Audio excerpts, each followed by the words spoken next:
আসসালামু আলাইকুম রহমতুল্লাহি ওয়া বারাকাতুহু।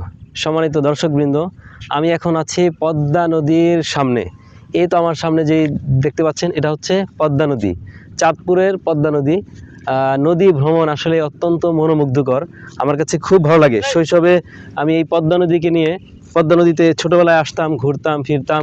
এই পদ্মা নদী নিয়ে আমি আমার অনেক লেখাও আছে, অনেক প্রবন্ধ লিখেছি অনেক বছর আগে। তখন আমি ছাত্র জীবনে একটা চিঠি লিখেছিলাম পদ্মা নদীর কাছে, চিঠিটি লিখে পদ্মা নদীতে ভাসিয়ে দিয়েছিলাম। তো পদ্মা নদীকে নিয়ে অনেক লেখক, কবি, সাহিত্যিকরা রচনা করেছেন, লেখালেখি করেছেন, কবিতা রচনা করেছেন।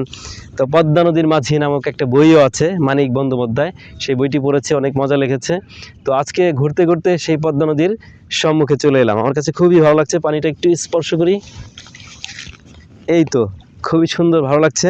ইচ্ছে হচ্ছে এখানে গোসল করি, কিন্তু গোসল করা তো আসলে সম্ভব না। আল্লাহু চমৎকার। হ্যাঁ, খুবই ভালো লাগছে পদ্মা নদী, যেন আমি কক্সবাজারে দাঁড়িয়ে আছি।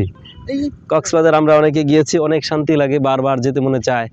তো পদ্মা নদীর কাছে আসলেও বারবার আসতে মনে চায়। যদি এখানে গোসল করা যেত তাহলে অনেক ভালো লাগতো। পদ্মা নদীর পাশে অনেক মানুষ বাস করে, ওই দূরে কিছু বাড়িঘর আছে। তো যখন বর্ষার দিন আসে তখন প্রচুর পানি হয় এবং পানিতে রাস্তাঘাট ভেঙে যায়। তারপর পদ্মার পাড়ের মানুষগুলোর তখন খুব কষ্ট হয়ে যায়, তাদের বাড়িঘরও ভেঙে যায়।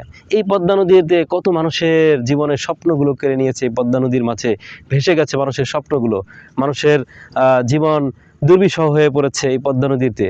আমরা নিউজে দেখতে পাই অনেক জায়গায় পদ্মা নদীর কারণে স্রোতে তাদের বাড়িঘর সব ভাসিয়ে নিয়ে যায়, কত মানুষ সর্বহারা হয়ে যায়, কত বিপদগ্রস্ত হয়ে যায়।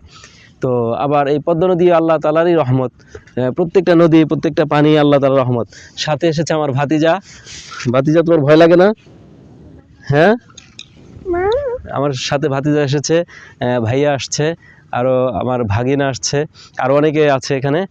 সবাই ঘুরতে বের হয়েছি, ঈদের ছুটিতে গ্রামে এসেছি। এই সুযোগে ঘুরতে ঘুরতে চলে এসেছি পদ্মা নদীর পাশে। খুবই ভালো লাগছে, এই দিকটা তো অনেক সুন্দর দৃশ্য।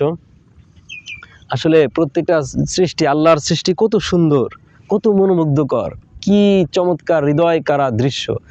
এই দৃশ্য দেখে সকলেই মুগ্ধ হবে। পানির পাশে আসতে, নদীর পাশে আসতে আসলে খুবই সুন্দর, খুবই ভালো লাগে।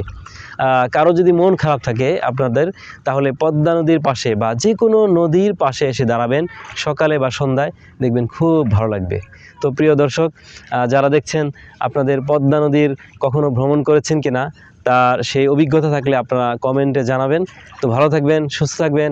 আসসালামু আলাইকুম ওয়া রাহমাতুল্লাহি ওয়া বারাকাতুহু।